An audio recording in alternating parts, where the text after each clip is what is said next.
Hey guys, welcome back to a new video. I'm Stephanie West. I'm a licensed counselor here in the state of Michigan. I'm not trying to sensationalize what I'm talking about today because I am going to talk about kind of an extreme case of something and try to apply it on a smaller scale, not for shock value, not for, sensationalizing, but just because I think it really well represents a concern that shows up when big kind of cataclysmic life events happen.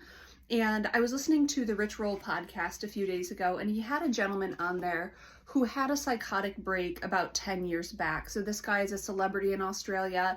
He works on, different shows as an entertainer. And he's having a very candid discussion about what happened for him, 9 or 10 years ago when he had this psychotic break. And part of his story is addiction. And so he had heavily depended on alcohol and I think intermittently some substance use. And when he comes to the point of a psychotic break, what happened was he was reading the newspaper, and in the top left corner of the newspaper,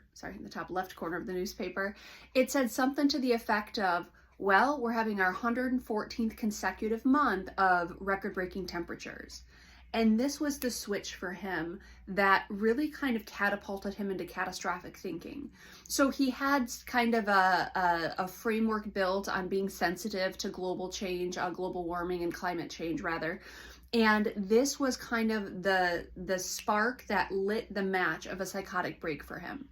And so he starts, just lamenting, and anyone who will listen, he's calling them up, or he's running outside and he's saying, basically the sky is falling, the sky is falling, the sky is falling. And he's in essence out of his mind at this point, having a psychotic break. And so on the podcast, Rich Roll is saying, but what happened? Because you read this little blurb in the paper and suddenly you're having psychosis. And he said, it wasn't that blurb in the paper. It was all of the things that led up to me reading that little piece of data that was very stressful for me. So it was the fact that I wasn't handling my nutrition properly. I stopped using movement as an anti-anxiety metric in my life, or an anti-anxiety intervention. I stopped taking medications that I knew supported me.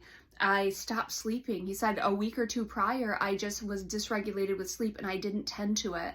I disconnected from other people, and then I lost my job. And then I'm sitting there at the kitchen table reading about global warming.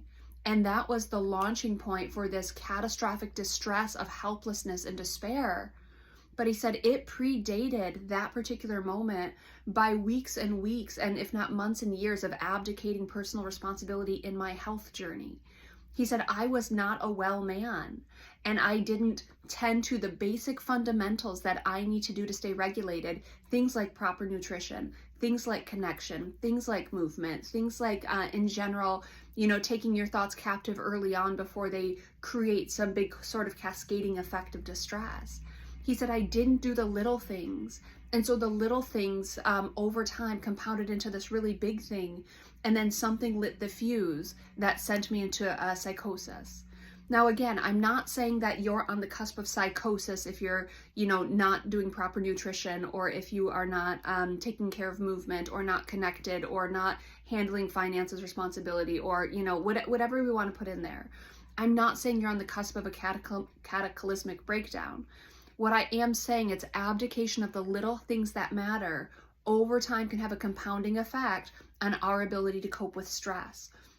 And so if it's just inconsequential, it's not a big deal, it's not something we're tending to, and then life stressors start compounding, we are very, very vulnerable to having big, massive over responses to distress because the little things aren't being tended to. Now, there is a phrasing that I've used before that I love so much. It says, how do you become bankrupt? Gradually, and then all of the sudden. And I think this anecdote highlights it.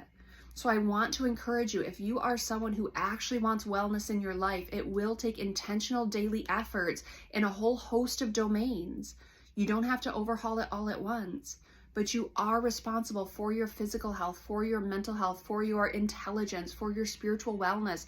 It all takes intentional effort.